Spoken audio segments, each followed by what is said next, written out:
मैं शपथ लेता हूँ कि विद्यार्थी मेरा धर्म है, मानवता की सेवा करना मेरा परम लक्ष्य है, राष्ट्र की उन्नति में मैं सदा तत्पर रहूँगा, अपने कर्तव्य मार्ग पर आगे बढ़ते हुए एक स्वच्छ, सुंदर तथा भ्रष्टाचार मुक्त मैं भारत का निर्माण करूँगा।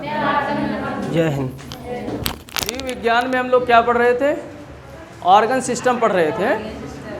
जीव विज्ञान में ऑर्गन सिस्टम पढ़ रहे थे और इस ऑर्गन सिस्टम में हमने अब तक जो है स्केलेटन का अध्ययन कर लिया था। क्या अध्ययन कर लिया था? स्केलेटन का पूरा अध्ययन कर लिया। ठीक है, स्केलेटन में हमने जो है जितनी भी 206 हड्डियाँ हैं सबको याद कर लिए थे। ठीक है, और इसके अलावा इससे संबंधित जितनी भी डिजीज़ थी उन सब का हम लोगों ने पीछे अध्ययन कर लिया। लगभग 2-3 क्लास में हमने इसका पूरा अध्ययन कर लिया था। आज हम लोग इसी में अपने ऑर्गन सिस्टम में आज एक महत्वपूर्ण ऑर्गन सिस्टम है, उसका अध्ययन करेंगे, नर्वस सिस्टम। आज हम लोग अध्ययन करेंगे नर्वस सिस्टम का। किसका अध्ययन करेंगे?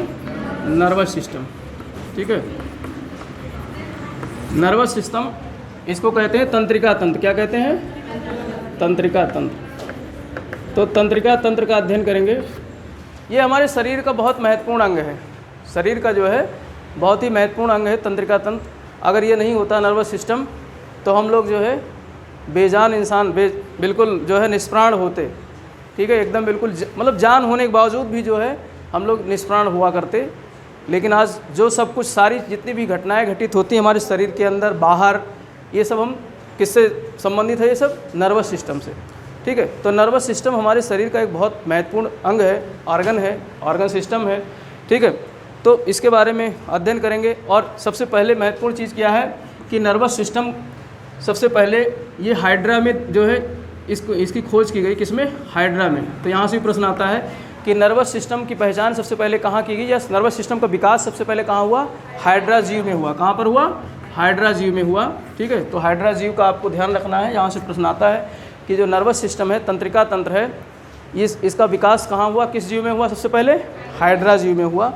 ठीक है, अब ये नर्वस सिस्टम जो है इसका मतलब क्या होता है? ये नर्वस सिस्टम हमारे शरीर में जो है सबसे बड़ी चीज़ तो ये है कि सूचनाओं का आदान प्रदान करती है। जो भी चीज़ हम बुद्धिमत्ता से संबंधित बौद्धिक चीज़ें जितनी भी है, सोचने विचारने की जितनी भी गतिविधियाँ हैं, ये सब किससे संपादित होती हैं? नर्वस सिस्टम, तंत्रिका तंत्र से। ठीक है, और इसके अलावा बैलेंस बनाने का, संतुलन बनाने का ये भी काम कौन करता है? नर्वस सिस्टम करता है। नर्वस सिस्टम के कई जो है भाग हैं, तो उनमें से बैलेंस स्थापित करने वाला भी सेरेबेलम होता है एक जो है, वो हम लोग अध्ययन करेंगे आगे जब तो देखेंगे। तो इस तरीके से पूरा सारा सिस्टम जो है हमारे शरीर का जो है सोचने विचारने का जो कुछ भी आज हम पढ़ लिख रहे हैं वो किसकी बदौलत है? नर्वस सिस्टम की बदौलत ही है। यानी सोचने समझने की बौद्धिक कार्य जितने भी होते हैं, जितने भी संवेदनाएं हैं, जितनी सब कुछ हमारी समझ है, सूझबूझ है, ये सब कौन कंट्रोल करता है? Nervous system. ठीक है, तो नर्वस सिस्टम में सबसे महत्वपूर्ण जो इकाई है इसकी, एक कार्यात्मक इकाई है, न्यूरॉन के नाम से जानी जाती है। क्या है? न्यूरॉन्स। ठीक है, तो न्यूरॉन्स के बारे में जो है थोड़ा सा हम लोग चर्चा करेंगे। न्यूरॉन जो है नर्वस सिस्टम की सबसे महत्वपूर्ण इकाई है और एक कार्यात्मक इकाई है, एक फंक्शनल यूनिट है। नर्वस सिस्टम की फंक्शनल यूनिट कौन सी है? जो है न्यूरॉन्स है। तो ये न्यूरॉन्स के बारे में जानना है। हमने पढ़ाया था जब कोशिका विभाजन हम पढ़ रहे थे कोशिका के बारे में, तो हमने देखा था कि न्यूरॉन्स में कोशिका का विभाजन नहीं होता है। हमारे शरीर का वो कौन सा अंग है जिसमें कोशिका विभाजन नहीं होता है? तो किसमें नहीं होता है? न्यूरॉन्स में, या जो है नर्वस सिस्टम में। ठीक है, नर्वस सिस्टम इसी का जो न्यूरॉन्स एक इकाई है, तो चाहे नर्वस सिस्टम को या न्यूरॉन्स को, दोनों में नहीं होता है, कोशिका का विभाजन नहीं होता है। पहली एक ही बार जब कोई भी इंसान जन्म लेता है तब पहली बार ही इसके न्यूरॉन्स में क्या होता है? कोशिका का विभाजन होता है, और उसके बाद में उसके न्यूरॉन्स में कोशिका का विभाजन नहीं होता है। इसलिए हमारे शरीर का वो कौन सा अंग है जिसमें कोशिका विभाजन नहीं होता है? न्यूरॉन है, और सबसे महत्वपूर्ण कार्यात्मक इकाई है, फंक्शनल यूनिट है। और हमारे शरीर में करीब 100 अरब न्यूरॉन्स पाए जाते हैं। कितने? 100 अरब। इतने न्यूरॉन्स पाए जाते हैं, जिसमें सबसे अधिक हिस्सा हमारे ब्रेन में होता है। कहाँ होता है? ब्रेन में होता है। न्यूरॉन्स के 100 अरब में से अधिकांश हिस्सा हमारे ब्रेन में होता है, बाकी का स्पाइनल कॉर्ड और अन्य जगहों पे होता है। तो न्यूरॉन्स हमारे शरीर में सबसे अधिक भागों में बटा हुआ एक कार्यात्मक इकाई है। और अगर इसकी बात करें तो ये न्यूरॉन्स 3 भागों में बटा होता है। न्यूरॉन्स के 3 भाग होते हैं, एक होता है साइटोन, एक होता है साइटोन, दूसरा होता है डेंड्रोन, दूसरा क्या होता है डेंड्रोन, और तीसरा होता है एक्सोन। तो ये आपको याद रखना है, न्यूरॉन्स, कोई भी जो न्यूरॉन्स होती है उसके 3 भाग होते हैं, कौन कौन से, साइटोन, डेंड्रोन और एक्सोन। इसका चित्र हम बनाने का प्रयास करेंगे। देखो ये जो है आपका क्या है, साइटोन है, ये क्या है, साइटोन है, ठीक है। और इस साइटोन में ये क्या निकले हैं, डेंड्रोन, ये क्या निकले हैं, डेंड्रोन। अब भाई बायो के टीचर जो पढ़ाते होंगे वो तो बड़ा अच्छे तरीके से चित्र बनाते होंगे, लेकिन वो चित्र काम नहीं आएगा परीक्षा में। वो काम आता है कि नहीं? उस चित्र को अगर बनाने लगोगे अपनी कॉपी में तो पता चले 3 घंटा ऐसे निकल जाएंगे। तो ऐसे ही बनाना चाहिए। तो इस तरीके से ये जो है क्या है, डेंड्रॉन है, ठीक। और इसमें एक पूँछ लगी हुई है, ये क्या लगी है, पूँछ, ठीक है। इसी पूँछ को कहते हैं एक्सोन, इसको क्या कहते हैं, एक्सोन। ये पूँछ नुमा संरचना है। और ये क्या है, साइटोन है, ये क्या है, साइटोन। साइटोन अर्थात इस सेल की क्या है, बॉडी है, इसकी क्या है, ये बॉडी है, ठीक है। तो साइटोन क्या है, मुख्य रूप से जो न्यूरॉन है उसकी क्या है, बॉडी है, उसका शरीर है। अब इसमें केंद्रक भी पाया जाता है। इस जो है न्यूरॉन में एक क्या होता है, केंद्रक होता है, न्यूक्लियस पाया जाता है। हमने सेल पढ़ा था ना, तब पढ़ा था वहाँ पे, न्यूक्लियस सेल में पाया जाता है कि नहीं पाया जाता है। तो इसमें एक न्यूक्लियस भी पाया जाता है। हर जो है न्यूरॉन्स में क्या होता है, न्यूक्लियस। और माइटोकॉन्ड्रिया भी पाई जाती है। माइटोकॉन्ड्रिया को क्या कहा जाता है, पावर हाउस। माइटोकॉन्ड्रिया भी इसमें पाई जाती है। तो ये माइटोकॉन्ड्रिया हो गया, और ये एक्सॉन हो गया, और ये साइटोन हो गया। और ये पूँछ ऐसे बाहर निकलती चली जाती है। फिर इसमें जो है ऐसे डेंड्रॉन फिर निकल आते हैं, इस तरीके से दूसरी डेंड्रॉन और मिल जाती है, ठीक है।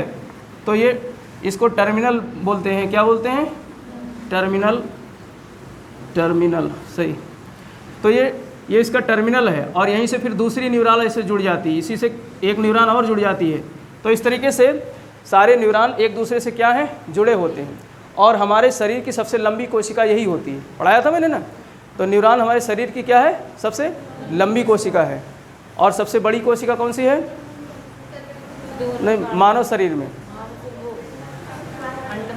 अंडाणु, मानव शरीर में अंडाणु।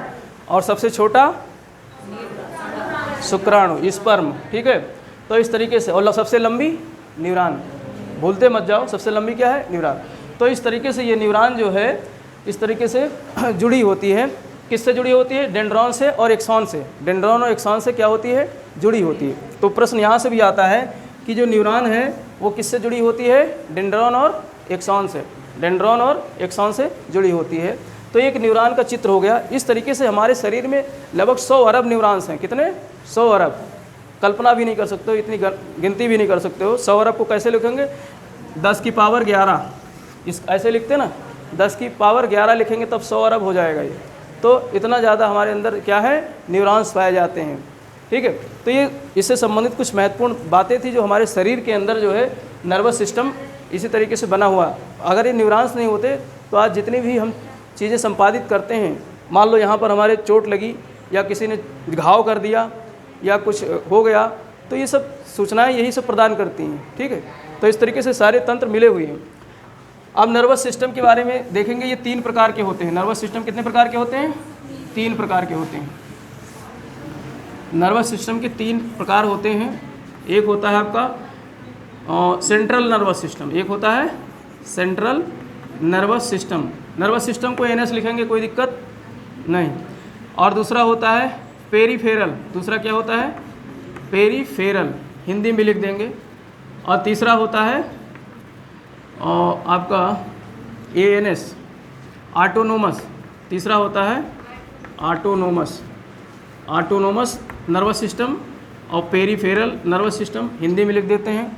केंद्रीय तंत्रिका तंत्र, ये बहुत महत्वपूर्ण है। केंद्रीय तंत्रिका तंत्र, केंद्रीय तंत्रिका तंत्र, हिंदी में कहते हैं इसको केंद्रीय तंत्रिका। पेरीफेरल को कहते हैं हिंदी में परिधीय, क्या कहते हैं, परिधीय, परिधीय, परिधीय नर्वस सिस्टम या तंत्रिका तंत्र। और ऑटोनोमस को कहते हैं स्वायत्त, इसको क्या कहते हैं, स्वायत्त, स्वायत्त तंत्रिका तंत्र, ठीक है, लिख लेना पूरा। तो इस तरीके से ये जो है 3 प्रकार के क्या होते हैं, नर्वस सिस्टम। हमारे शरीर में नर्वस सिस्टम कितने हैं, 3 प्रकार के, सेंट्रल, पेरिफेरल और ऑटोनोमस। अब सेंट्रल में 2 महत्वपूर्ण इसके हिस्से होते हैं। एक हमारा ब्रेन होता है, क्या होता है, ब्रेन, जो मस्तिष्क है वो होता है सेंट्रल नर्वस सिस्टम का अंग। और दूसरा क्या होता है, स्पाइनल कॉर्ड। दूसरा क्या होता है, स्पाइनल कॉर्ड। स्पाइनल कॉर्ड यानी जो हमारे जो मेरुदंड है, जो रीढ़ की हड्डी है, उसी के अंदर ये पाई जाती है। कुछ इस तरीके से, जैसे ये क्या है, हमारा ब्रेन है, ये क्या है, ये हमारा जो है क्रेनियल है, क्रेनियम में ही क्या है, ब्रेन है ना। तो ये ब्रेन है, क्रेनियम छोड़ करके ये ब्रेन बना देते हैं, ये क्या है, ब्रेन, ये हमारा ब्रेन है। और इसी ब्रेन में यहाँ से ऐसे निकल गई है जो है स्पाइनल कॉर्ड। क्या निकल गई है, स्पाइनल कॉर्ड। तो ये स्पाइनल कॉर्ड है, ये क्या है, स्पाइनल कॉर्ड, और ये क्या है, ब्रेन है, ठीक है। तो ये 2 महत्वपूर्ण भाग किसके हैं, केंद्रीय तंत्रिका तंत्र के। किसके भाग हैं, केंद्रीय सेंट्रल नर्वस सिस्टम के, ब्रेन और स्पाइनल कॉर्ड। स्पाइनल कॉर्ड का मतलब ये होता है मेरु रज्जु, क्या बोलते हैं, मेरु। ये किस में है, मेरुदंड में है। किस में है, मेरुदंड में है। मेरुदंड हमने पढ़ाया था, रीढ़ की हड्डी, इसको क्या कहते हैं, रीढ़ की हड्डी कहते हैं ना। तो इस रीढ़ की हड्डी के अंदर इसको सुरक्षा प्रदान करता है रीढ़ की हड्डी, किसको, स्पाइनल कॉर्ड को, मेरु रज्जु को। हिंदी में इसको कहते हैं मेरु रज्जु। रज्जु माने रस्सी होती है, रज्जु माने क्या होती है, रस्सी। तो रज्जु माने रस्सी होती है, रज्जु माने रस्सी होती है, और ये रस्सी नुमा एक संरचना है, रस्सी नुमा एक पतली सी संरचना है। और इसको सुरक्षा कौन प्रदान करती है, मेरुदंड, रीढ़ की हड्डी। चारों तरफ से रीढ़ की हड्डी का ढांचा होता है, उसके अंदर एक रस्सी नुमा संरचना होती है। और ये इसको दूसरा ब्रेन भी कहते हैं, स्पाइनल कॉर्ड को सेकंड ब्रेन कहते हैं। हमारा पहला ब्रेन तो हमारा क्या हो गया, मस्तिष्क हो गया, जो लगभग 1400 किलोग्राम, 1400 ग्राम का वजन होता है, 1400 ग्राम, यानी लगभग 1.5 किलो का हमारा ब्रेन होता है। कितना बड़ा होता है, ब्रेन का वजन लगभग 1400 ग्राम होता है, इतना, ठीक है। और इसके 3 मुख्य हिस्से होते हैं जो हम लोग आगे डिटेल से पढ़ेंगे। तो इस तरीके से ये केंद्रीय नर्वस सिस्टम के 2 भाग हो गए, ब्रेन और स्पाइनल कॉर्ड। और दूसरा है पेरिफेरल, परिधीय तंत्रिका तंत्र। कौन सा, परिधीय। तो परिधि का मतलब क्या होता है, कोई भी इकाई है, उस इकाई के बाहरी भाग को क्या कहते हैं, परिधि कहते हैं। कोई इकाई, जैसे मान लेते हैं कोई एक क्षेत्र है, कोई एक क्षेत्र है, रहलई क्षेत्र है। अब रहलई गांव का ये चारों तरफ की सीमा ये क्या हो जाएगी, परिधि हो जाएगी ना। तो इसको जो हमारे यानी ब्रेन, हमारा जो ब्रेन है नर्व, और हमारे जो स्पाइनल कॉर्ड है, हमारे ब्रेन और स्पाइनल कॉर्ड के बाहर जो भी सिस्टम है उसको क्या बोलते हैं, परिधीय सिस्टम। तो इसको समझ लो, जो हमारा ये भी 2 प्रकार का होता है। ये भी क्या होता है, 2 प्रकार का। एक होता है क्रेनियल, एक होता है cranial NS, cranial nervous system, और दूसरा होता है स्पाइनल। दूसरा क्या होता है, स्पाइनल नर्वस सिस्टम, ठीक है। क्रेनियल नर्वस सिस्टम में ये समझ लो, ये पूरा जो पेरिफेरल सिस्टम है, वो भारत में जो है पेरिफेरल सड़कों का भी जो है एक संकल्पना की गई है। जैसे दिल्ली में जाम लग जाते हैं ना, दिल्ली में बहुत जाम, ये दिल्ली शहर है, ये क्या है, दिल्ली शहर है। और इधर एक राज्य है हरियाणा, इधर राज्य है यूपी, इधर राज्य है राजस्थान, ठीक है। तो अब हरियाणा वाले को यूपी जाना है, आगरा आना है, तो दिल्ली को क्रॉस करना पड़ता था, दिल्ली को क्रॉस करना पड़ता था, ठीक है। और राजस्थान वाले को यूपी जाना है तो दिल्ली से होकर जाता था। तो अभी सरकार ने क्या किया, जो नितिन गडकरी जो परिवहन मंत्रालय के मंत्री हैं, उन्होंने जो है इसके वेस्ट साइड में, ईस्ट साइड में एक कॉरिडोर बना दिया, पेरिफेरल कॉरिडोर बना दिया, ठीक है। पूर्वी और पश्चिमी कॉरिडोर बना दिया, जो पेरिफेरल कॉरिडोर के नाम से जाना जाता है। तो इसमें मतलब बाहर इसको जोड़ दिया गया, बाहर सड़कों को जोड़ दिया गया। अब हरियाणा वाले को इस सड़क से जा करके ऐसे यूपी पहुंच जाएगा, आगरा पहुंच जाएगा, और इनको सड़क से इस तरीके से जोड़ दिया गया। तो इसी तरीके से हमारे दिमाग में, हमारे ब्रेन में क्रेनियल और स्पाइनल जो ब्रेन है, दोनों ब्रेन, क्रेनियल ब्रेन भी है और स्पाइनल भी, जिसको सेकंड ब्रेन कहते हैं, इन दोनों में ऐसे बहुत सारे क्या पाए जाते हैं, जो है अपनी परिधीय जो है एक तंतु पाए जाते हैं। तो उसमें संख्या कितनी होती, प्रश्न यहाँ से आता है कि क्रेनियल में कितनी संख्या होती है, तो 12 होती, कितनी होती है, 12 एक चित्र समझो, और इसमें 31 होती है। स्पाइनल में कितनी कितनी होती हैं? 31। ये इसको वायरिंग समझ सकते हो, हमारे शरीर की क्या है? वायरिंग। जैसे हम इन बिजली पंखों को चलाते हैं किससे? वायर के माध्यम से। एक स्विच दबाया हमने और सारे सिस्टम क्या हो गए? चालू हो गए। उसी तरीके से हमारे शरीर में हमारे ब्रेन से लेकर और हमारे स्पाइनल कॉर्ड से लेकर के सब क्या जुड़े हुए हैं? सारे ऑर्गन्स, अंग जुड़े हुए हैं। जैसे ही हमको कहीं पे कोई चिकोटी काटता है, तुरंत इसकी सूचना, हाथ में काटा तो डायरेक्ट ब्रेन को डायरेक्ट पता थोड़े नहीं चलेगा। कैसे पता चलेगा? स्पाइनल कॉर्ड से। इसने सीधे जो इसकी परिधीय जो नर्वस सिस्टम है, परिधीय नर्वस सिस्टम है, वो क्या करेगी? सूचना भेजेगी नर्वस सिस्टम से ब्रेन को, और ब्रेन कहेगा अच्छा चिकोटी काटा है किसी ने, तो ब्रेन को सूचना कौन पहुंचाता है? Spinal cord. Spinal cord brain को सूचना पहुंचाता है, ठीक है। इसीलिए आजकल क्या होता है, डॉक्टर जब ऑपरेशन करते हैं तो सीधे इंजेक्शन गर्दन में घुसेड़ देते हैं। गर्दन यहीं से जो है ब्रेन से हमारा वो जुड़ा हुआ है क्या? Nervous system. तो सीधे नर्वस सिस्टम को ही डिस्कनेक्ट कर देते हैं क्षणिक समय के लिए, कुछ समय के लिए, जब तक ऑपरेशन करके और इंसान को जो है होश में न लाना हो। तो पहले एनेस्थीसिया देते थे। एनेस्थीसिया में जो है कभी कभी आदमी ऑपरेशन के समय ही जो है होश में आ जाता था, बड़ी दिक्कत होती थी। और अब वो क्या करते हैं? नर्वस सिस्टम को ही डिस्कनेक्ट कर देते हैं इंजेक्शन के माध्यम से, जिससे लंबे समय तक यानी 2-4 घंटे आदमी जो है बेहोश रहेगा, क्योंकि यहाँ कुछ भी काटेंगे पीटेंगे उसकी सूचना ब्रेन को नहीं जाएगी। सूचना कौन पहुँचाता है? Spinal cord. और स्पाइनल कॉर्ड का जो है कनेक्शन काट दिया, इसकी वायरिंग बीच से काट दी जाती है, और वायरिंग काट दी तो करंट प्रवाह नहीं हो रहा है, तो हाथ में कुछ भी करते रहो, आदमी देखता रहेगा लेकिन उसको पता ही नहीं चलेगा, क्योंकि सूचना भेजने वाला क्या हो गया? सो रहा है। ब्रेन तो जीवित है लेकिन उसको बीच का कनेक्शन काट दिया गया, तो उसको सूचना ही नहीं पहुंच रही है। तो इसलिए जो है जो परिधीय तंत्रिका तंत्र है वो यही काम करता है। इसको देखते हैं हम लोग एक चित्र के माध्यम से समझते हैं। जैसे ये हमारा क्या है? ब्रेन है। ये क्या है? ब्रेन है, ठीक। ये ऐसे समझो, ये मैं पीछे खड़ा हूँ ना, ये ब्रेन है, यही क्या है? ब्रेन है। और ये क्या है? स्पाइनल कॉर्ड है। ये क्या है? स्पाइनल, जो यहाँ ब्रेन से जुड़ी हुई है, वो हमारे जो है पुच्छ तक आई है। कहाँ तक? टेल तक आई है, पूरी जुड़ी। इसमें एक साइड में ऐसे 12 तंतु होते हैं। एक साइड में ब्रेन में कितने होते हैं? 12 तंतु होते हैं। अब ये ब्रेन में अभी हमारे जो स्कल है, हमारी जो खोपड़ी है, इसमें नाक है, कान है, आँख है, सब कुछ है ना, मुंह है, ठीक है, स्वाद लेते हैं हम, जिह्वा है, सब कुछ है। तो ये सब किससे जुड़े हुए हैं? इन्हीं तंतुओं से जुड़े हुए हैं। जो ये रस्सी नुमा, ये बहुत पतली पतली जो है वायरिंग होती है। जैसे मोबाइल में आजकल क्या वो मोबाइल आता है, एंड्रॉयड सेट आता है, उसमें आप जब खोलोगे तो देखोगे उसकी वायरिंग आपको दिखेगी ही नहीं। उसको देखने के लिए जो है बायनाक्यूलर का इस्तेमाल किया जाता है। जब कोई बनाने के लिए ले जाओगे, बनवाने के लिए, तो फिर उसको बायनाक्यूलर में देखते हैं, तो वायरिंग को जो है अगर टूटा होता है उसको जोड़ते हैं। इतनी महीन महीन वायर्स जुड़े होते हैं, तभी तो मोबाइल में फंक्शन तो बढ़ गए, लेकिन उसकी साइज़ उसको मतलब पतला कर दिया गया है काफ़ी। बैटरी वगैरह पतली हो गई है, बैटरी भी लिथियम बैटरियाँ आने लगी हैं, तो वायर्स छोटे हो गए। इससे भी बहुत पतले वायर्स होते हैं हमारे शरीर में। तो ऐसे करीब 12 तंतु निकले हुए हैं हमारे कहाँ? खोपड़ी में। एक साइड में 12, एक साइड में 12, यानी 12 जोड़ी है। कितने हैं? 24। तो प्रश्न कभी कभी यह आता है, हमारी जो क्रेनियम है, क्रेनियम में या क्रेनियल जो हमारी स्कल है, खोपड़ी है, खोपड़ी के ब्रेन में कितने जो है परिधीय तंत्रिका तंत्र हैं? कितने परिधीय तंत्रिका तंत्र हैं? 12 जोड़ी। कितने जोड़ी? 12 जोड़ी, अर्थात 24 हैं। और इसी प्रकार से स्पाइनल कॉर्ड, ये स्पाइनल कॉर्ड में इस तरीके से एक तरफ 31 है। कितने हैं? 31, और ऐसे 31 इधर, क्योंकि स्पाइनल कॉर्ड लंबा है और ब्रेन के अलावा जो हमारी खोपड़ी है उसके अलावा ज़्यादातर ऑर्गन्स, ज़्यादातर अंग हमारे कहाँ है? शरीर के अन्य हिस्सों में है। खोपड़ी के अंगों को सूचना कौन पहुँचाता है? जैसे नाक, जैसे हमने कोई चीज़ देख लिया तो उसको ब्रेन तक कौन पहुँचाता है?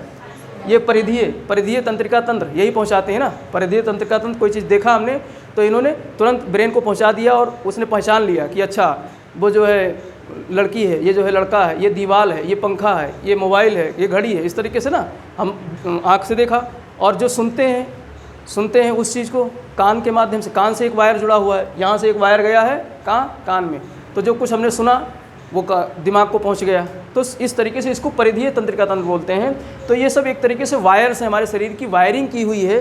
कुछ इस तरीके से अगर हम संरचना बनाएंगे इंसान की, तो ऐसे ये हाथ आया हुआ है, अब हाथ में सारे ये तंतु सारे इस तरीके से एक एक पतले पतले वायर हाथ के सारे कोशिकाओं से जुड़ी हुई हैं, सबसे जुड़ी हुई। तभी तो कहीं भी हाथ में हम क्या करें, कुछ भी चूहे तुरंत पता चल जाता है ना, क्योंकि यहाँ से जैसे ही करंट लगेगा, जैसे ही आप दबाओगे, दाब डालोगे, तुरंत इस वायर से करंट पहुँचेगा स्पाइनल कॉर्ड में, और स्पाइनल कॉर्ड तुरंत करंट पहुँचाएगा ब्रेन को।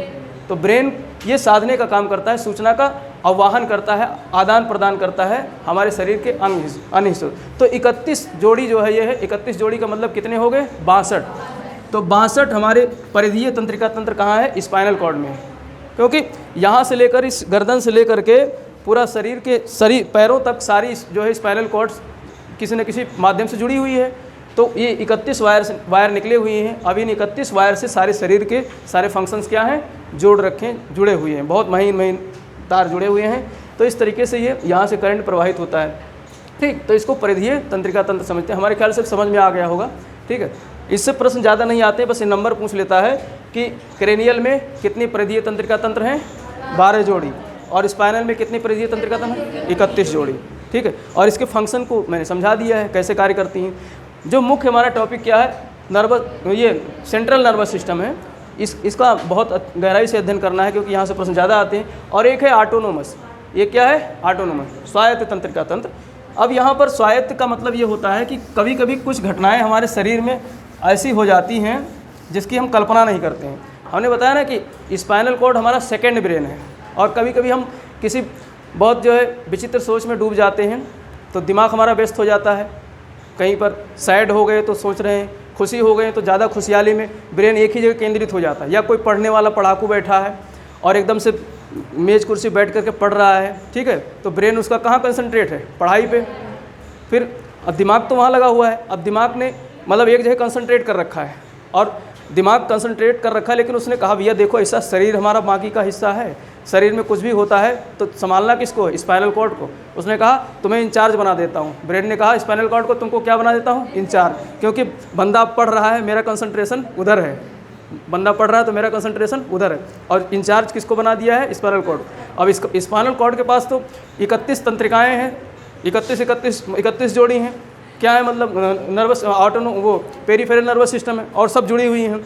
तो जैसे ही मान लो कोई पढ़ रहा है, पीछे से आकर के कोई जो है उसका रूममेट या कोई ऐसा आकर के पीछे से हाथ रखता है, और वो पढ़ रहा है, हॉरर किताब पढ़ रहा है, जो है ऐसे डरावनी कहानी, उसमें जो चुड़ैल एक घुसती है घर के अंदर, और जो है उसमें दरवाज़ा खोलता है, ऐसे पढ़ते हैं ना, तो अचानक कोई पीछे से आ जाए, हाथ रख जाए, अरे ऐसे हो जाता ना शरीर, तो मतलब एकदम चौंक उठता है, आदमी चौंक उठता है। तो इस प्रकार की घटना किससे होती है? स्पाइनल कॉर्ड ने आदेश भेजा अचानक। उसने कहा कि सभी लोग अपने अपने काम पे लग जाओ। स्पाइनल कॉर्ड ने सभी पेरीफेरल तंत्रिकाओं से कहा कि हमारा भाई, जो बड़ा वाला भाई है दिमाग, वो एकदम एक काम में लगा हुआ, पढ़ाई कर रहा है बंदा, तो वहीं पढ़वा रहा है उसको, और काम तुमको करना है स्पाइनल। और स्पाइनल कॉर्ड कहता गुरुजी कोई बात नहीं, मैं संभाल लूँगा। तो उसने अपने सारे फंक्शन को रेडी कर दिया कि शरीर में कहीं भी कोई भी घटना हो तुरंत जो है भेजना है हमको सूचना ब्रेन को।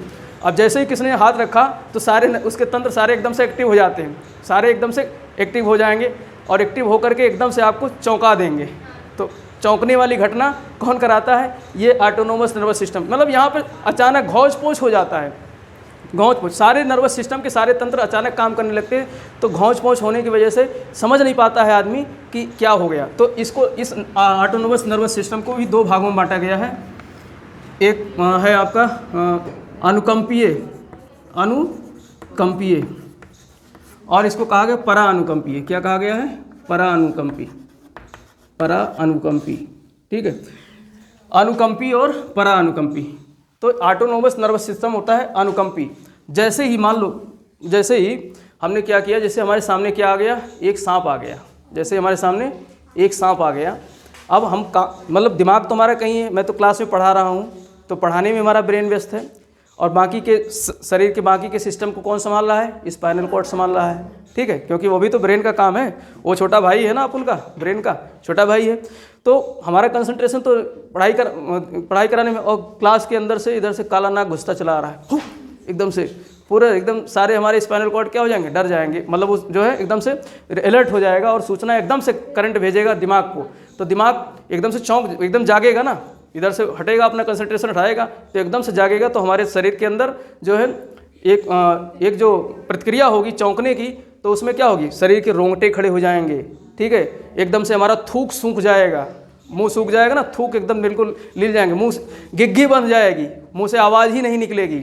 होता नहीं है ऐसे? गिग्गी बंधना मतलब मुंह से एकदम बिल्कुल आवाज़ ही बंद हो जाना। तो ये घटना जो होती है इसको बोलते हैं अनुकंपीय। इस घटना को क्या कहते हैं? अनुकंपीय। इसको कहते हैं अनुकंपी घटना। अब एक बार ऐसे हमारे साथ हादसा हो गया था, छोटे थे हम, तो पिताजी के साथ दौड़ने जाया करते थे, ठीक है, ऐसे रहे होंगे जो है 4वीं 5वीं क्लास में पढ़ने वाले थे, तो पापा के साथ दौड़ने जाते थे, गांव में रहते थे। तो गांव में पहले आज जैसे सड़कें नहीं हैं, पहले लीक हुआ करती थी, ठीक है, जो रेत से भरी होती थी। अगल बगल खेत होते थे जो थोड़ा ऊंचे होते थे, और जो चलने वाला जो रास्ता होता था वो थोड़ा सा गहराई में होता था, और मेड़ उसकी ऊंची होती थी, उसी में पानी भी चलता था बरसात में, और उसी में हम लोग भी पैदल और साइकिल से, लड़िया बैलगाड़ी सब चलती थी उसी में, तो उसको लीक बोला करते थे। क्या बोलते थे उसको? लीक। तो उस लीक में हम दौड़ रहे थे पिताजी के साथ में, और इधर लगा था जो है अरहर का खेत इधर था, और इधर भी अरहर लगा हुआ था, और उस समय जो है कोहरे का मौसम था, और दोनों साइड से भेड़िया ब्रदर्स निकल आए, एक तरफ इधर से भेड़िया और एक इधर से भेड़िया, दोनों साइड से आ गई। पिताजी तो कोहरे में दिखे नहीं, आगे निकल गए, रहे होंगे पास में ही, कोहरा पड़ रहा था, दिखाई नहीं दिया। अब जैसे वो भेड़िया दोनों तरफ से आ गए, मेरी तो घिघी बन गई भाई। हम तो हमारा ब्रेन तो लगा है दौड़ने की तरफ, क्योंकि बैलेंस भी बनाना है ना ब्रेन को, तो ब्रेन बैलेंस का भी काम करता है, बैलेंसिंग का काम। तो दौड़ रहे हैं तो एक मतलब उसमें भी कंसंट्रेशन चाहिए, तो दिमाग हमारा किस काम में लगा हुआ है? दौड़ने में। और अचानक भेड़िया आ गया और काम दे रखा अपने छोटे भाई को, स्पाइनल कॉर्ड को उसने। तो स्पाइनल कॉर्ड ने देखा अच्छा भेड़िया है दोनों तरफ से, तुरंत जगाया, उसने कहा अबे बड़ा भाई देख इधर, ये आ गया तेरे भाई को नोचने।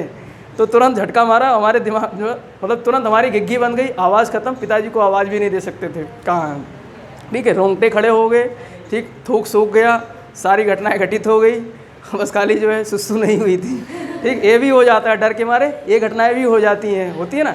तो ये सारी घटनाएं होती हैं, अनुकंपीय घटना इसको बोलते हैं।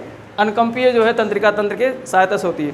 तो जब ऐसी घटनाएं हो जाती है इसको अनुकंपीय बोलते हैं। लेकिन जैसे ही भेड़िया चली, जैसे फिर हमको उस समय हम बकरियाँ मतलब चराने जाते थे अपने एक जो है हमारी कुछ बुज़ुर्ग महिलाएं थी, दादी वादी ताई वाई, तो उन लोग साथ जाते थे, मुस्लिम थी वो, साथ में जाते थे हम लोग, सब लोग चराते थे। तो वहाँ वो कहानी सुनाया करते थे, तो उसी में एक कहानी भेड़ी वाली भी सुनाई थी, भेड़िया वाली भी। तो वहाँ भी जो है कुछ ऐसी घटना हुई थी, तो हमको ध्यान आ गया कि अच्छा वो कहानी में उन्होंने बताया था कि रेत उठा करके उलझ दो तो उसके आँख पे चला जाएगा, और आँख जब चौंधा जाएंगे तो फिर वो भाग जाएंगे। तो मैंने कुछ नहीं सूझा, फिर मैंने हाथ से, मतलब दिमाग ने तुरंत हमको आदेश दिया होगा कि ऐसी कहानी तुम सुन चुके हो बेटा, अब यही करो। तो दिमाग ने तुरंत जो है कहा इनको बालू उलझो, बालू मतलब रेत को फेंको इनकी आँखों पे, और ये चौंधिया जाएंगे और भाग जाएंगे, और तुम जान बचाकर भाग सकते हो। तो इस तरीके से ये अनुकंपीय घटना थी। कौन सी घटना थी? अनुकंपीय। अंग्रेजी में कहते हैं सिंपैथेटिक घटना, सिंपैथेटिक, और इसको बोलते हैं पैरासिम्पैथेटिक, पैरासिम्पैथेटिक, अंग्रेजी में भी नोट कर लो, सिंपैथेटिक और तो ये सिंपैथेटिक घटना कौन सी थी? जब हम हमारा शरीर अचानक जो है किसी चीज़ के प्रभाव में आकर के और डर जाए, भय उत्पन्न हो जाए, तो ऐसी घटना को कहते हैं अनुकंपीय घटना। ऐसी घटना किसके माध्यम से होती है? ऑटोनोमस नर्वस सिस्टम के सहायता से। तो ऐसी घटना को कहते हैं अनुकंपीय या जो है सिंपैथेटिक जो है नर्वस सिस्टम। लेकिन जैसे वो भेड़िया वापस घुस गई राहत के साथ, बहुत अच्छा, आवाज़ निकल आई मुँह से, और जो रोंगटे खड़े थे वो बैठ गए, मतलब अब सामान्य नॉर्मल स्थिति पहुँच गए, तो उसे कहते हैं परानुकंपी, यानी अब जो है शांत हो गया, सब कुछ मामला शांत हो गया। तो इसको पैरासिम्पैथेटिक बोलते हैं, परानुकंपी। इसको क्या बोलते हैं? परानुकंपी। तो नॉर्मल हो जाना, इस तरीके से घटना जो है पैरासिम्पैथेटिक कहलाती है, और जब एबनॉर्मल होते हैं तो घटना कहलाती है अनुकंपीय या सिंपैथेटिक। जैसे सिंपैथी शब्द से बना है सिंपैथिक, तो सिंपैथी किसी के लिए व्यक्त करते हैं ना, कोई डरा हो, कोई जो है दुख में हो, तो दुख वाली घटना, डरना, इस टाइप की घटनाएं हमारी किससे संबंधित है? इससे, ठीक। यहाँ पर अचानक जो है ऐसी घटनाएं घटित होती, जैसे क्या हो, जैसे अचानक जो है मम्मी जो है तवा पे रोटी सेक रही हूँ और बच्चा पहुँच जाए, तवा पे क्या रख दे? उंगली। उसका दिमाग तो खेल में लगा है, उंगली अचानक कहाँ पहुँच गया? तवे पे, तुरंत खींचेगा, झटके से खींचेगा। तो ये सब घटनाएं जो है इस तरीके से अनुकंपीय घटनाएं होती हैं। फिर जब नॉर्मल हो जाओगे तो परा अनुकंपी घटना हो जाएगी, ठीक। तो ये स्वायत्त या ऑटोनोमस नर्वस सिस्टम, तो ये 3 नर्वस सिस्टम है। लेकिन ये तो एक समझने की बात थी इन दोनों को। लेकिन ज़्यादातर प्रश्न किससे बनते हैं? ब्रेन से और स्पाइनल कॉर्ड से। महत्वपूर्ण भाग क्या है नर्वस सिस्टम का? न्यूरॉन्स होते हैं। क्या होते हैं? न्यूरॉन्स होते हैं, जो हमारे शरीर में कितने हैं? लगभग 100 अरब। देखो कितनी विचित्र बात है, हमारे इस ब्रह्मांड में 100 अरब गैलेक्सीज हैं। कितनी हैं? 100 अरब गैलेक्सीज हैं और प्रत्येक गैलेक्सी में लगभग 100 अरब तारे हैं। प्रत्येक गैलेक्सी में 100 अरब तारे हैं। और हमारा शरीर भी क्या है, एक ब्रह्मांड है, क्योंकि हमारे शरीर में भी 100 अरब न्यूरॉन्स हैं। तो अगर 1 अरब एक न्यूरॉन को हम एक जो है गैलेक्सी मान लें, तो हमारे शरीर के अंदर 100 अरब गैलेक्सीज हैं जो पूरा ब्रह्मांड को समाये हुए है। हम तो बाहर खोजते हैं, ब्रह्मांड में घूमते हैं कि पृथ्वी से बाहर चले जाएं, सब कुछ तो हमारे शरीर में ही, पूरा ब्रह्मांड हमारे शरीर में। जो इस चीज़ को समझ जाता है वही विरक्ति की भाव ऊपर चला जाता है। जो इन सारी चीज़ों से, पदार्थ से, जो भौतिक वस्तुओं से विरक्त हो जाता है, जो आंतरिक अंदर चला जाता है, वही क्या हो जाता है, विरक्ति की राह पर चला जाता है। क्योंकि सब कुछ तो हमारे अंदर है, पूरा ब्रह्मांड हमारे शरीर के अंदर समाया हुआ है, बस इसको समझने की बात है। तो इसलिए जो है हमने उसमें पढ़ा था कि तंत्रिका तंत्र में इनके 3 भाग हैं तंत्रिका तंत्र के। एक है केंद्रीय तंत्रिका तंत्र, और दूसरा है परिधीय तंत्रिका तंत्र, और तीसरा है स्वायत्त तंत्रिका तंत्र, जिसमें से हम लोगों ने 2 को निपटा दिया था, परिधीय और स्वायत्त को, परिधीय और स्वायत्त को। लेकिन सबसे महत्वपूर्ण जो तंत्रिका तंत्र है वो कौन सा है, केंद्रीय तंत्रिका तंत्र, सेंट्रल नर्वस सिस्टम। और सेंट्रल नर्वस सिस्टम जो है 2 भागों में बटा होता है, ब्रेन में और स्पाइनल कॉर्ड में। हमारा ब्रेन और हमारा स्पाइनल कॉर्ड, जो हमने बताया था, स्पाइनल कॉर्ड किसके अंदर है, मेरुदंड के अंदर है। किसके अंदर है, मेरुदंड के अंदर। इसीलिए इसको मेरु रज्जु कहते हैं। क्या कहते हैं, मेरु रज्जु। स्पाइनल कॉर्ड को क्या कहते हैं, मेरु रज्जु, क्योंकि वो मेरु के अंदर है, मेरुदंड के अंदर है। तो दंड के अंदर छिपा है, रस्सी के नुमा है, रस्सी नुमा संरचना है, तो इसलिए इसको रज्जु कहते हैं। रज्जु माने रस्सी होती है, तो मेरु रज्जु कहा जाता है स्पाइनल कॉर्ड को। तो दो ब्रेन है, पहला तो ब्रेन है जो वास्तविक मस्तिष्क है, दूसरा क्या है, स्पाइनल कॉर्ड है, जो है सेकंड ब्रेन के रूप में जाना जाता है। तो दोनों का महत्वपूर्ण योगदान है, दोनों का महत्वपूर्ण रोल है। तभी तो अगर स्पाइनल कॉर्ड की कोई भी मतलब जो है उसके वायरिंग से, अगर किसी भी वायरिंग, जो हमने वायरिंग पढ़ाई थी ना कि 31 वायर्स होते हैं स्पाइनल कॉर्ड में, कितने होते हैं, 31 जोड़े वायर्स होते हैं। और हमारे ब्रेन में कितने होते हैं, 12 जोड़े होते हैं। एक को अगर कैंची से काट लिया भगवान ने, या किसी तरीके से दब गया, तो फिर करंट प्रवाह उस शरीर के अंग को जाना बंद हो जाएगा, और फिर कहते हैं लकवा मार गया, वो शरीर का वो हिस्सा काम करना बंद कर जाता है। क्योंकि वहाँ से जो करंट था वो स्पाइनल कॉर्ड ला ही नहीं पा रहा है, और उस करंट को ब्रेन तक भेज ही नहीं पा रहा है स्पाइनल कॉर्ड। तो जब ब्रेन को सूचना ही नहीं दे पाएगा कि शरीर का ये भी हमारा अंग है, तो ब्रेन उसको अपना अंग मानने से इनकार कर देगा, कहेगा शरीर का हमारा ये अंग है ही नहीं, क्योंकि वहाँ से स्पाइनल कॉर्ड ने करंट भेजना बंद कर दिया है। तो सबका बैलेंस बराबर है, सारे फंक्शंस जो दोनों हैं, ब्रेन और स्पाइनल कॉर्ड का अपनी अपनी जगह दोनों का बहुत महत्वपूर्ण योगदान है। तो जो ब्रेन है हमारा, ये लगभग कितने ग्राम का होता है, 1400 ग्राम का होता है। लगभग एक इंसानी ब्रेन, इंसान का जो ब्रेन है वो कितना है, लगभग 14 ग्राम का है। और ब्रेन को भगवान ने बड़ी सुरक्षित रखा है। हमने पढ़ा था एक स्कल है, खोपड़ी, ये खोपड़ी हमारी ये पूरी ना, तो ये पूरी खोपड़ी के अंदर जो है एक परत तो खोपड़ी की हो गई, एक परत किसी हो गई, खोपड़ी की हो गई। इस तरीके से खोपड़ियाँ बनाते हैं हम, किसकी बनाए, खोपड़ी की है, ये जब बन जाए किसी की खोपड़ी,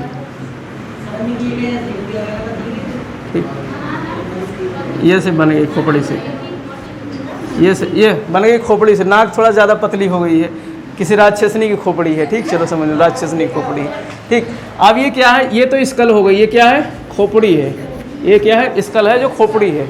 और इस खोपड़ी में ब्रेन रखा हुआ है किसमें, क्रेमियम में। किसमें रखा हुआ है, क्रेमियम। तो ये क्रेमियम है, इस तरीके से क्या है, क्रेमियम। तो क्रेमियम, और इसमें कितनी हड्डियाँ पाई जाती हैं क्रेमियम में, मैंने बताया था 8 हड्डियाँ पाई जाती हैं, भूल गए। क्रेमियम में कितनी हड्डियाँ हैं, 8 हड्डियाँ हैं। और 8 हड्डियाँ, जो ज्वाइंट है, किस प्रकार के ज्वाइंट है यहाँ पे, अचल ज्वाइंट है। कैसा है, इमूवेबल है, जिसको सूचर बोलते हैं। क्या बोलते हैं, सूचर। क्योंकि यहाँ के जो ज्वाइंट्स हैं वो हिल नहीं सकती हैं, यहाँ के ज्वाइंट्स क्या है, हिल नहीं सकते हैं। इस तरीके से ज्वाइंट्स है इसका ना, ऐसे ऐसे ज्वाइंट्स है, ऐसे इस तरीके से ज्वाइंट्स है। अब ये ज्वाइंट्स हिल नहीं सकते हैं, तो ये कैसे हैं, इमूवेबल हैं। अब इसी जो है, इसी ज्वाइंट के अंदर ही ये, मतलब इस क्रेमियम के अंदर ही हमारा क्या है, ब्रेन है। क्रेमियम के अंदर क्या है, हमारा ब्रेन है। इस तरीके से ऐसे ऐसे जो है ब्रेन की संरचना है, इस तरीके से। ये क्रेमियम के अंदर पैक है, जो लगभग 1400 ग्राम का है ब्रेन। और इसके अंदर जो है काफ़ी न्यूरॉन्स पाए जाते हैं। 100 अरब न्यूरॉन्स तो हमारे स्पाइनल कॉर्ड और सब में मिला करके, लेकिन सबसे अधिकांश जो न्यूरॉन्स से कहाँ पाए जाते हैं, हमारे ब्रेन में पाए जाते हैं। तो अगर इस न्यूरॉन्स को, जो 100 अरब न्यूरॉन्स है, इसको उठा करके अगर हम जोड़ दें, एक वायर बना दें ना, तो जो हमारी पृथ्वी है लगभग 40,000 किलोमीटर का इसका पेरीफेर है, इसका परिधि है, इसको हम अपने एक आदमी के जो है उसके न्यूरॉन से बांध सकते हैं धागे से। पृथ्वी को, पूरी पृथ्वी को एक इंसान के न्यूरॉन से हम क्या कर सकते हैं, बांध सकते हैं। पूरा जो हमारा ग्लोब है, पृथ्वी है, जो लगभग 40,000 किलोमीटर का क्या है, उसका परिधि है, 40,000 किलोमीटर का गोला है। ठीक है, अब इमेजिन करो एक पृथ्वी देखो गोलाई में, हम यहाँ पर, हमारे नीचे क्या है, अमेरिका है। ठीक, अब ये पूरा गोलाई को हम एक इंसान के ब्रेन के न्यूरॉन से क्या कर सकते हैं, बांध सकते हैं। इतने जो है, इतने अधिक न्यूरॉन्स हैं हमारे शरीर के अंदर, और इसीलिए कहा गया है न्यूरॉन्स हमारे शरीर की सबसे लंबी क्या है, सेल है, सबसे लंबी कोशिका है न्यूरॉन्स। ठीक है, तो ये ब्रेन है। अब इस ब्रेन को तो सबसे पहले क्या, खोपड़ी हमारी जो सुरक्षा प्रदान करती है, तभी तो कोई लाठी वाठी मार देता है, ब्रेन पे दिक्कत नहीं होती है। ठीक, इसके बाद में दूसरी परत क्या है हमारी, क्रेमियम की है। किसकी है, क्रेमियम। तो क्रेमियम की परत भी है। क्रेमियम भी जो हड्डी है, जिसको कपाल बोलते हैं, क्रेमियम को क्या बोलते हैं, कपाल। तो कपाल में जिसमें कितने 8 हड्डियां हैं। ठीक, तो 8 हड्डियों से सुरक्षा प्रदान होती है, मतलब 8 हड्डियों का ज्वाइंट है, इसके अंदर ब्रेन रखा है। फिर इसके ऊपर एक झिल्ली पाई जाती है, इस ब्रेन के ऊपर क्या पाई जाती है, एक झिल्ली, जिसको मेनिंजिस झिल्ली बोलते हैं। क्या बोलते हैं, मेनिंजिस झिल्ली बोलते हैं, मेनिंजिस। इसलिए आपने सुना होगा एक रोग हो जाता है दिमाग का, मेनिंजाइटिस रोग, आपने सुना होगा। कौन सा रोग हो जाता है, मेनिंजाइटिस। जब कभी इस मेनिंजिस में क्या हो जाता है, कोई जो है फंक्शन, वो मतलब कोई कीटाणु घुस जाता है, तो सड़ने लगता है। मेनिंजिस क्या होने लगता है, सड़ने लगता है। तो हमारे शरीर में जो है बुखार उत्पन्न हो जाता है। ठीक, तो ऐसे मस्तिष्क ज्वर बोलते हैं, इसको क्या बोलते हैं, दिमागी बुखार। तो दिमागी बुखार एक्चुअली क्या है, मेनिंजाइटिस बीमारी है, जो मेनिंजिस में क्या हो गया, सड़न पैदा हो जाने से होता है। कोई कीटाणु घुस जाए, उसको सड़ाने लगे मेनिंजिस को, तो फिर मेनिंजाइटिस बीमारी हो जाती है। तो एक परत जो है इस तरीके से चारों तरफ से एक झिल्ली में हमारा ब्रेन बहुत कायदे से रखा हुआ है। ऐसा नहीं कि निकल करके इधर उधर भाग जाए जो है ब्रेन, तो बड़ी अच्छी तरीके से ब्रेन को इसको सजा करके रखा गया। अब ये ब्रेन जो है हमारा 3 भागों में बटा हुआ है, फॉर ब्रेन, मिड ब्रेन और हिंड ब्रेन। अग्र मस्तिष्क, मध्य मस्तिष्क और पश्चिम मस्तिष्क। जो अग्र मस्तिष्क है ये इतना बड़ा होता है, काफ़ी बड़ा है। लगभग पूरे ब्रेन का, जो हमारा ब्रेन है उसका लगभग 2/3 हिस्सा किसका है, फॉर ब्रेन का, अग्र मस्तिष्क का। जो आगे वाला हिस्सा है ये हमारा, ये लगभग 2/3 66% हिस्सा किसका है, अग्र मस्तिष्क का है। ठीक, अब अग्र मस्तिष्क को भी जो है 3 भागों में बांटा गया है। अग्र मस्तिष्क को भी 3 भागों में बांटा गया है। एक है आपका सेरिब्रम, एक क्या है, सेरिब्रम। दूसरा है थैलमस, दूसरा क्या है, थैलमस। और तीसरा है हाइपोथैलमस। इसमें भी सेरिब्रम जो है ये काफ़ी बड़ा है। सेरिब्रम कितना, ये भी मतलब अग्र मस्तिष्क का भी लगभग 66%, 2/3 हिस्सा किसका है, सेरिब्रम का है। तो ये सेरिब्रम हो गया, और ये हो गया आपका थैलमस, ये हो गया हाइपोथैलमस। ये मान लेते हैं 3 भाग हो गया किसका, अग्र मस्तिष्क का। तो जिसमें सबसे बड़ा क्या है, ये सेरिब्रम, सबसे बड़ा क्या है, सेरिब्रम। अब सेरिब्रम का काम क्या है, जितना कुछ हम जो भी सोचते हैं, विचारते हैं, बौद्धिक क्षमता वाली जितनी भी बातें, स्मृति की जो कुछ भी याद करते हैं, सब किसकी बदौलत करते हैं, सेरिब्रम। तो प्रश्न यहाँ से पूछा जाता है कि हमारी याददाश्त, हमारी जो है सोचने की क्षमता, बुद्धिमत्ता, ये सब कहाँ, किससे संबंधित है, ब्रेन के सेरिब्रम से। किससे संबंधित है, सेरिब्रम। अब देखो शब्दों में कन्फ्यूजन नहीं होना है। सेरिब्रम अलग चीज़ है, सेरिब्रल अलग चीज़ है, सेरिबेलम अलग चीज़ है। थोड़ा थोड़ा अंतर है स्पेलिंग का, लेकिन इन सब में अंतर है। तो तीनों में जो 3 मस्तिष्क बनाए, अग्र मस्तिष्क, मध्य मस्तिष्क और पश्चिम मस्तिष्क, तीनों मस्तिष्क में सेरी नाम के जो है वो पाए जाते हैं, जो है न्यूरॉन्स पाए जाते हैं। सेरिब्रम किस में पाया जाता है, अग्र में, और सेरिब्रल पाया जाता है मध्य में, और सेरिबेलम पाया जाता है पश्चिम में। ठीक, तो सेरिब्रम ये महत्वपूर्ण हिस्सा है हमारे मस्तिष्क का, जिससे हम क्या करते हैं, ये सोचते हैं, विचारते हैं, पढ़ते लिखते हैं, जितना भी बौद्धिक काम जितना भी करते हैं, हमारे मस्तिष्क का कौन सा हिस्सा करता है, सेरिब्रम करता है। और ये सबसे बड़ा भाग है हमारे मस्तिष्क का, सबसे बड़ा भाग कौन सा है, सेरिब्रम है। सबसे बड़ा भाग मस्तिष्क का क्या है, सेरिब्रम। तो प्रश्न यहाँ से भी आता है, हमारे मस्तिष्क सबसे बड़ा भाग क्या है, सेरिब्रम है। ठीक, और इसके अलावा थैलमस है, इसके अलावा दूसरा भाग क्या है, थैलमस। थैलमस काम क्या करता है, कि बाहरी चीज़ों का अनुभव कराता है। बाहरी चीज़ों का, जैसे कोई लाठी मार रहा है तो दर्द उत्पन्न होगा, कौन कहेगा दर्द हो रहा है? थैलेमस बताएगा। हमारे दिमाग को कौन, मतलब हमारे दिमाग का कौन सा हिस्सा जो है एक्टिव होगा उस समय जानकारी लेने के लिए? थैलेमस। जैसे कोई हमारे हाथ को बाहर से काट रहा होगा, पीट रहा होगा, या जो है बाहर की गर्मी है, कभी कभी हम कहते हैं ना ठंडी आ गई, मौसम ठंडा हो गया, गर्मी आ गई, जो है मौसम गर्म हो गया, तो बाहरी वातावरण को, बाहरी गर्माई को, बाहरी ठंडाई को, बाहरी चोट को, ये सब कौन पता लगाता है? थैलेमस। ये सब पता लगाता है थैलेमस। तो बाहरी चीज़ों का, एनवायरनमेंट की बाहरी चीज़ों का सब ज्ञान कौन कराता है? थैलेमस। और जो आंतरिक ताप है, जो आंतरिक चीज़ें हैं, उन सब का पता कौन लगाता है? हाइपोथैलेमस। उन सब का पता कौन लगाता है? हाइपोथैलेमस। जैसे कि अंदर गर्मी उत्पन्न होगी, अंदर शरीर क्या होगा? गर्म होगा। तो अंदर जब शरीर गर्म हो जाता है, इसको बुखार कहते हैं। तो बुखार, अब हाइपोथैलेमस ने पता लगा लिया कि क्या हो गया, शरीर को बुखार हो गया है। तो न्यूरॉन्स को अपने कहेगा कि बेटा ऐसा है, पसीना निकालना शुरू करो शरीर से। क्या निकालना शुरू करो? पसीना, जिससे कि गर्मी शरीर से निकलेगी और हमारे शरीर का टेम्परेचर क्या हो जाएगा? बैलेंस हो जाएगा, बराबर हो जाएगा। तो हाइपोथैलेमस का ये काम है। प्रेम हो जाता है किसी से हमको, क्या हो जाता है? प्रेम हो जाता है। तो ये कौन कराता है? हाइपोथैलेमस कराता है।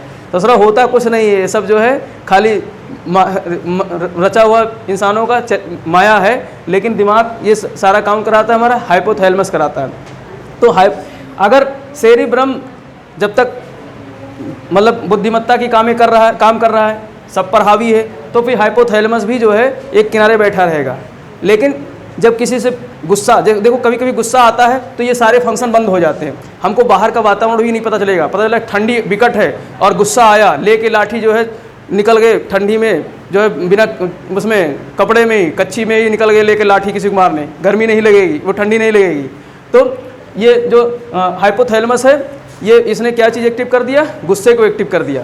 तो बाकी चीज़ें हमारे शरीर के जो बाकी के ब्रेन है वो काम करना बंद कर देते हैं। भाई हम कुछ भी चीज़ जो महसूस करते हैं ब्रेन से, अपने दिमाग से, तो वो सारी चीज़ें जो महसूस करते हैं वही तो हो जाता है हमारे शरीर के साथ। हमने महसूस किया कि जो है बाहर गर्मी है, तो हमारे शरीर ने उस चीज़ को मान लिया। शरीर के जो हमारे ब्रेन ने उस चीज़ को क्या कर लिया? मान लिया। हमने मान लिया कि हमको किसी से प्रेम हो गया है, तो हमारे ब्रेन ने क्या कर लिया? मान लिया है। सब कुछ मानना ही गणित का ही भाग होता है ना। और ये सब चीज़ें जो है, तो प्रेम, घृणा, गुस्सा, बुखार, भूख लगती है, हमारे पेट को भूख लग जाती है, तो कौन बताता है? हाइपोथैलेमस बताता है। भूख लग जाएगी तो कौन बताएगा? हाइपोथैलेमस बताएगा कि बेटा भूख लग गई, पढ़ाना बंद करो, खाना खाओ। लेकिन अगर हमारा दिमाग ज़्यादा इसमें लगा हुआ है, सेरिब्रम हमारा काम क्या कर रहा है? पढ़ाई में कंसंट्रेट है, बुद्धिमत्ता काम कर रहे हैं, तो भूख का भी पता नहीं लगता है ना। तभी तो कहते हैं कि जो है कुछ काम करते रहो जिससे कि व्रत हो तो उसमें भूख का पता ना चले। तो ये हाइपोथैलेमस है, ये दबा रहेगा। हाइपोथैलेमस वाला जो ब्रेन है, जो उसका काम है करने का, वो इस चीज़ को पहचानने से मना कर देगा, क्योंकि एक्टिव कौन हो गया है? सेरिब्रम एक्टिव हो गया है। सेरिब्रम एक्टिव हो गया, और सेरिब्रम एक्टिव हो गया है तो वो बुद्धि, मतलब कुछ लिखने का काम कर रहा है, कुछ पढ़ने का काम कर रहा है, कुछ सोचने का, विचारने का काम कर रहा है, एक्स्ट्रा काम कुछ कर रहा है। तो इसलिए जो है ये सारी चीज़ें खत्म है। इसीलिए जब आपका ये वाला बैलेंस खराब होगा, बुद्धि चेतना खत्म होगी, तो ये हावी हो जाते हैं। हाइपोथैलेमस क्या हो जाता है? हावी हो जाता है। गुस्सा हावी कर देगा, घृणा हावी कर देगा। तो ये सारी चीज़ें जो है इनसे संबंधित हाइपोथैलेमस से। तो ये जो फोर ब्रेन है, यानी कि अग्र मस्तिष्क है, अग्र मस्तिष्क के 3 भाग हैं, सेरिब्रम, थैलेमस और हाइपोथैलेमस। और जो मिड ब्रेन है, मध्य मस्तिष्क है, ये वाला मध्य मस्तिष्क हो गया, ये वाला क्या हो गया? मध्य मस्तिष्क। ये वाला भाग क्या हो गया? मध्य मस्तिष्क। मध्य मस्तिष्क के भी 2 भाग हैं, इसके क्या है? 2 भाग हैं, कार्पोरा है और सेरिब्रल है। इसमें क्या है? कार्पोरा और सेरिब्रल। तो एक भाग है आपका कार्पोरा और दूसरा क्या है? सेरिब्रल। ये जो है आपका कार्पोरा वाला भाग हो गया थोड़ा सा, और इधर का थोड़ा सा भाग क्या हो गया? आपका सेरिब्रल का भाग हो गया। कार्पोरा का काम क्या होता है? हमारे पास जो है आँख और कान वगैरह है ना, तो जो ईयर है, ठीक है, आँख और कान, तो इनको एक्टिव करता है। इनसे संबंधित जितनी भी क्रियाएं होती हैं, यानी सुनना, देखना, ये सब कौन करवाता है? कार्पोरा करवाता है। श्रवण की जो है क्रिया, और जो है देखने की क्रिया, विजन, ये सब। कभी कभी ये होता ना कि कुछ हम किसी हमारे यहाँ घर में या परिवार में, समाज में कभी कभी कुछ ऐसे बच्चे पैदा हो जाते हैं जो उनको कहो कुछ, करते कुछ, समझते कुछ हैं। कहते हैं आदमी का ये बच्चा कैसा भौंदा है, कैसा है? भौंदा कहते नहीं, तुम्हारे पता नहीं भौंदा कहते हैं क्या कहते हैं, हमारे यहाँ भौंदा, कभी कभी जो है भौंदे के साथ साथ में कह देंगे बहुत भोला है, ठीक है। तो वो मतलब भोला क्या, मतलब कह कुछ नहीं कर कुछ रहा है, क्योंकि उसको सुनाई कुछ दे रहा है, कह कुछ नहीं कर कुछ रहा है। तो कौन करवाता है ये काम? कारपोरा कराता है। कौन काम कराता है ये? हमारे दिमाग का कारपोरा, जो किसका हिस्सा है? मिड ब्रेन का है। तो भौंदे व्यक्ति वो भौंदे नहीं होते, उसका कारपोरा सही नहीं है, कारपोरा खराब हो गया है, तो उसको सुनने में दिक्कत हो रही है, तो इसलिए जो है वो कारपोरा कराता है। तो ईयर आई इसको नियंत्रित कौन करता है? कारपोरा करता है। और सेरिब्रल, सेरिब्रल का काम क्या है? क्योंकि ये बीच में, सेरिब्रल कहाँ है? बीच में, तो ये अग्र मस्तिष्क को, बीच वाले मस्तिष्क को और जो पश्च मस्तिष्क, सबको जोड़ने का काम करता है। क्या करता है? सभी को जोड़ता है। किसको जोड़ता है? आगे वाले दिमाग को, बीच वाले दिमाग को, पीछे वाले दिमाग को, सबको क्या करता है? जोड़ता है। और इसके साथ में यहाँ से शुरू होता है जो है आपका मेरु रज्जु। ये क्या है? मेरु रज्जु, स्पाइनल कॉर्ड। तो स्पाइनल कॉर्ड को भी जोड़ता है। तो प्रश्न यहाँ से आता है कि दिमाग से स्पाइनल कॉर्ड को कौन जोड़ता है? सेरिब्रल। कौन जोड़ता है? सेरिब्रल। दिमाग को मेरु रज्जु से, दिमाग को मेरु रज्जु से जोड़ने का काम कौन करता है? सेरिब्रल। छोटू बैठ जा शांति से, उठा क्या है उदम कर रहा है। दिमाग को जो है स्पाइनल कॉर्ड से जोड़ने का काम कौन करता है? सेरिब्रल। तो ये ध्यान रखो, इसको नोट कर लो। इधर था सेरिब्रम, जो बुद्धि चेतना का काम करता था, जो हम चिंतन का काम करते हैं, जो भी सोचते हैं, जो भी समझते हैं, वो सब कौन करता है? सेरिब्रम करता है। लेकिन सेरिब्रल क्या काम करता है? दिमाग के सारे तंत्रों को जोड़ता है, चाहे वो अग्र मस्तिष्क हो, चाहे मध्य मस्तिष्क हो, चाहे पश्च मस्तिष्क हो, सबको क्या करता है? जोड़ता है। और इसके साथ में किसको जोड़ता है? स्पाइनल कॉर्ड को। दिमाग से ब्रेन को स्पाइनल कॉर्ड से भी जोड़ने का काम करता है। क्योंकि जैसे ही कोई भी सूचना पहुंचती है तो पूरे ब्रेन में पहुंच जाती है ना, तो पूरे ब्रेन में कौन पहुंचाता है? यही पहुंचाता है, सेरिब्रल। कौन पहुंचाता है? सेरिब्रल। स्पाइनल कॉर्ड से पहले सेरिब्रल को पहुंचेगी, और सेरिब्रल क्या करेगा? सभी जहाँ की जिसकी सूचना होगी उसको क्या कर देगा? दे देगा। जैसे गुस्सा आया कहीं पर, तो गुस्सा वाली सूचना किसको पहुंचा देगा? आपको हाइपोथैलेमस को पहुंचा देगा। और बाहर का तापमान घटा बढ़ा तो थैलेमस को पहुंचा देगा। यानी सभी अंगों को जोड़ने का काम कौन करता है? सेरिब्रल। कौन काम करता है? सेरिब्रल। तो स्पाइनल कॉर्ड को भी ब्रेन से जोड़ता है और ब्रेन के सभी तंतुओं को जोड़ता है कौन? सेरिब्रल। ठीक, तो ये जो है हो गया कौन सा? Mid brain. कौन सा ब्रेन हो गया? Mid brain. और तीसरा है आपका हिंड ब्रेन या पश्च ब्रेन कहते हैं। हिंड ब्रेन को क्या कहते हैं? पश्च ब्रेन। पीछे वाला भाग, जो ये वाला भाग है, ये ब्रेन का पिछला हिस्सा है, तो इसको बोलते हैं हिंड ब्रेन। या इसके भी दो भाग होते हैं, सेरिबेलम और मेडुला। तुमने देखा होगा नटवट कभी जो है रस्सी पे चलते हैं, नटवट जो है रस्सी पे चलते हैं, ठीक है। साइकिल के पहिया ले लेंगे और उस पर चलते चले जाएंगे, रस्सी पे चले जाते हैं ना। तो ये बैलेंस बनाता है। कौन बनाता है? सेरिबेलम। बेलम से याद रखो, बेलम बैलेंस से बना है। बेलम किससे बना है? बैलेंस से। तो सेरिबेलम क्या बनाता है हमारे शरीर में? बैलेंस। हम जो है दौड़ते हैं तो दौड़ते हुए गिरते क्यों नहीं है? क्योंकि सेरिबेलम जो है कंट्रोल करता है, बैलेंस बनाता है। ठीक, डांस करते हैं, डांस करते हुए गिर क्यों नहीं जाते हैं? सेरिबेलम बैलेंस बनाता है। तो जितने भी प्रकार के बैलेंस होते हैं, संतुलन होते हैं, कौन बनाता है? सेरिबेलम बनाता है। और इसके अलावा दूसरा है मेडुला। मेडुला आमलोग, ये मेडुला इसका पूरा नाम है ऑब्लोगेटा। चलो मेडुला याद रखो खाली। तो हिंड ब्रेन या पश्च ब्रेन में एक है मेडुला। मेडुला का सबसे महत्वपूर्ण कार्य क्या है कि यहाँ पर तो ये है अपना जो है ब्रेन की जो है, ये है अपना जो है ब्रेन की टेल। ब्रेन का ये क्या है? टेल है, ठीक, जो आगे जा करके जुड़ गई है किसमें? स्पाइनल कॉर्ड में। ये क्या है? स्पाइनल कॉर्ड है, ठीक। स्पाइनल कॉर्ड में ये टेल आगे जा करके मिल गई है। और यही जो मेडुला है, यही मेडुला आगे बढ़ा हुआ भाग क्या कहलाता है? Spinal cord. तो मेडुला ही किस रूप में बदल गई है? स्पाइनल कॉर्ड में ही। मेडुला ही आगे बढ़ा हुआ रूप क्या है? स्पाइनल कॉर्ड में, जो आगे जा करके हमारे जो है टेल तक है, हमारे इस यहाँ तक है, पूंछ तक फैला हुआ है, ठीक है।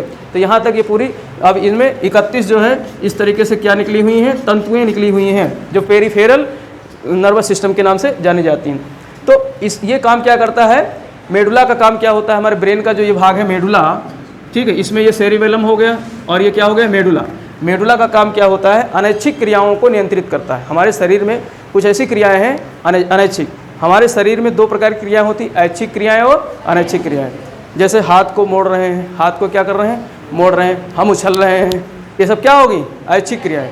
इनको हम क्या कर सकते हैं? नियंत्रित कर सकते हैं। इनको हम नियंत्रित कर सकते हैं। लेकिन हम सांस ले रहे हैं तो क्या हमारे मतलब नियंत्रण में है वो?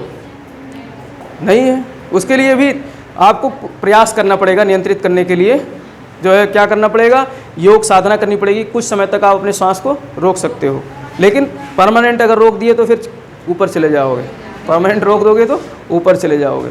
इसी प्रकार से ब्लड प्रेशर, जो हमारे अंदर जो रक्त का संचार होता है, ये सब क्या है, अनैच्छिक क्रिया। पाचन है, हमने खाना खाया और कह देंगे आज नहीं पचाएंगे, चलो कल पचाते हैं, ठीक है, पेट में भरा रहा है, आज नहीं, दिमाग को ऑर्डर दे दें, कहें बेटा आज मत पचाना है, अभी हमको कल खाना मिलने वाला नहीं है, या तो हम 2 नवरात्रि व्रत रखेंगे, आज ठूस ठूस कर खा लेते हैं और दिमाग को आदेश दे देते हैं कि बेटा पचाना मत, ठीक है, तो दिमाग क्या आदेश मान जाएगा तुम्हारा?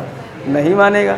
वो तो कहेगा भैया जैसे ही मुंह में डाले वहीं शुरू करता हूँ पचाना तुम्हारे खाने को, तो मुंह से ग्रास, जैसे ही ग्रास नली में गई वहीं से पाचन शुरू हो जाता है और आ करके इंस्टेंटाइन में पूरी तरीके से वो जो है तब्दील हो जाता है, पाचन होकर के, उपापचय होकर के और ख़त्म हो जाता है वो।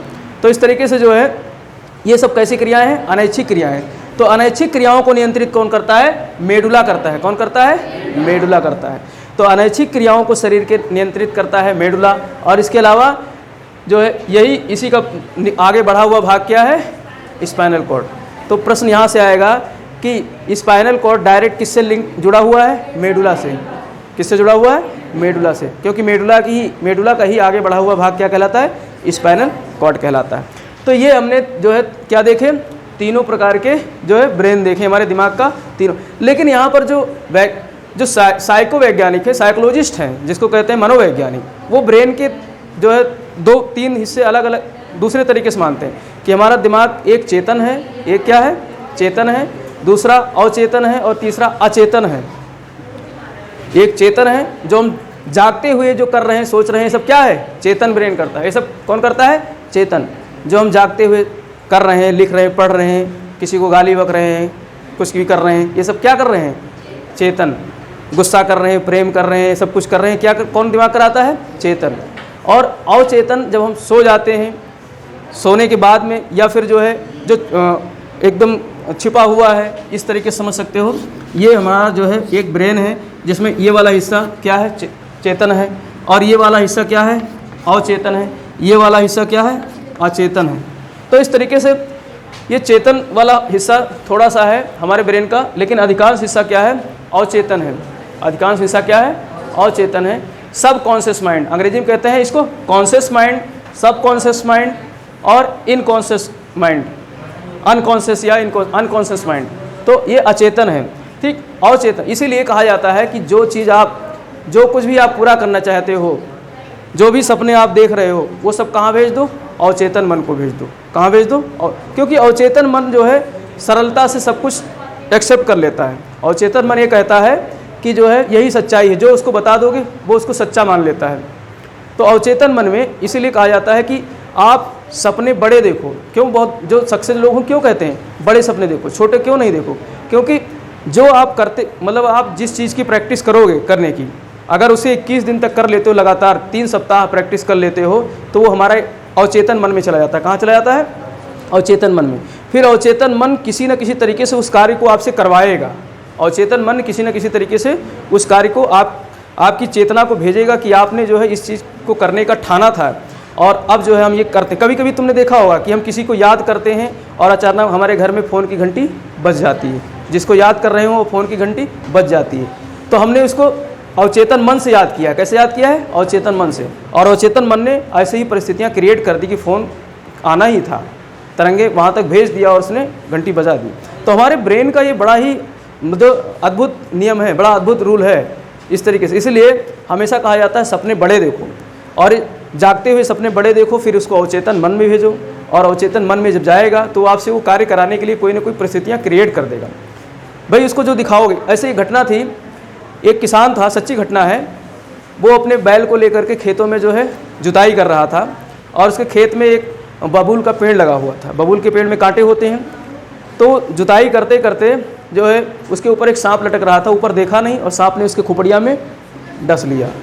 तो सोचा कांटा वाटा गड़ गया होगा, जुताई उताई करके घर चलाया। तीसरे चौथे दिन गया और देखा सांप मरा हुआ लटक रहा है। अब देखो, हम लोग सोचते हैं सांप ने काटा तो हम मर जाते हैं, और हमारे शरीर के अंदर कितना जहर है कि सांप ने उसको काटा और सांप ही मर गया।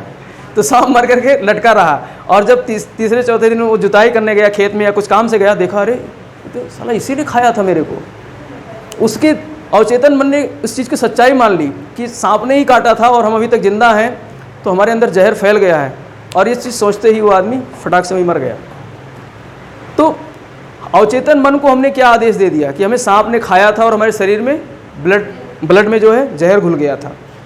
और वो जहर उस समय, चूँकि हमारा अवचेतन मन इस चीज़ को जानता नहीं था कि हमारे दिमाग ने तो ये कहा कि किसी कांटे ने, मतलब कोई कांटा हमारे ब्रेन में चुभ गया होगा, हमारे खोपड़ी में चुभ गया होगा, ऊपर दिमाग में, मतलब वो इस पे खोपड़ी में कांटा चुभ गया होगा, क्योंकि बबूल का पेड़ है। तो दिमाग, उसने देखा नहीं और उसके दिमाग ने क्या आदेश दे दिया कि चल बेटा तू जोतता रहे, अभी ये बबूल का कांटा घुस गया है, कोई दिक्कत नहीं।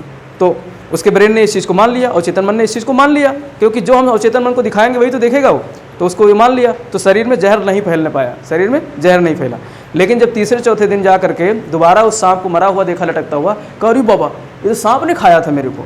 फिर उसके अवचेतन मन ने कहा सांप ही ने खाया था, चलो चलो जहर फैलाओ। तो तुरंत पूरे शरीर में जहर फैला दिया और उसका हार्ट अटैक होकर के वहीं मर गया। तो ये सच्ची घटना थी।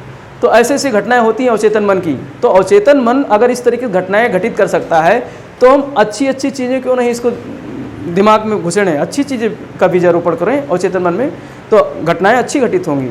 इसीलिए जो आदमी सक्सेस हो जाता है वो इन चीज़ों को क्यों कहता है कि आप 21 दिन तक किसी भी चीज़ की प्रैक्टिस कर लो तो हैबिट बन जाएगी, आदत बन जाएगी। 21 दिन तक लगातार आप जो है दारू पीते रहो, 22वें दिन आप बिना दारू के नहीं रह पाओगे, बिना दारू के रह नहीं पाओगे, ठीक है। और 21 दिन अगर आपने किसी सब्जेक्ट का किताब पढ़ना शुरू कर दिया, लगातार 21 दिन आपने एक टाइम टेबल बना लिया कि 4 बजे सुबह उठना है और हमें उठा करके किताबें पढ़नी है, तो फिर 22वें दिन आप बिना पढ़े नहीं रह पाओगे।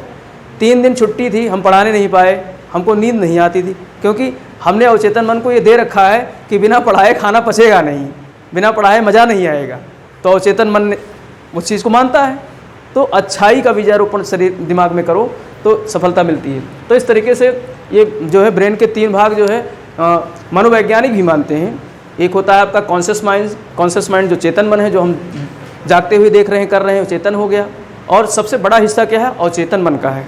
सबसे बड़ा हिस्सा अवचेतन दिमाग का है, ठीक है। और थोड़ा सा हिस्सा क्या है? अचेतन। अब अचेतन वाला वो तो बिल्कुल सोया हुआ है, उसको तो कोई मतलब ही नहीं है, तो वो ज़्यादा कुछ काम नहीं, जो भी चला गया उस कोठरी में तो उससे बाहर नहीं निकलता है अचेतन मन में, ठीक। तो अवचेतन मन तक ही भेजना है। अचेतन मन में तो एक पहरेदार खड़ा हुआ है, जो चला जाएगा लौट के आएगा तो कहेगा हट तो कहाँ जा रहा है, तो अंदर आ गया, चल कुछ इसके अंदर। तो कोई चीज़ अगर, इसीलिए जब किसी का कोई दुख हो, घर में किसी दिक्कत हो जाए, कोई घर का बहुत अच्छा अजीज व्यक्ति चला जाए छोड़ करके, तो बहुत लंबे समय तक हमें क्यों याद रहता है? क्योंकि उस चीज़ को हम अचेतन मन तक नहीं भेज पाते हैं, अचेतन मन तक नहीं भेज पाते हैं। वो हमारी चेतना में बना रहता है, फिर एक लंबे समय बाद में वो अवचेतन में चला जाता है, गाहे बगाहे याद आ जाता है।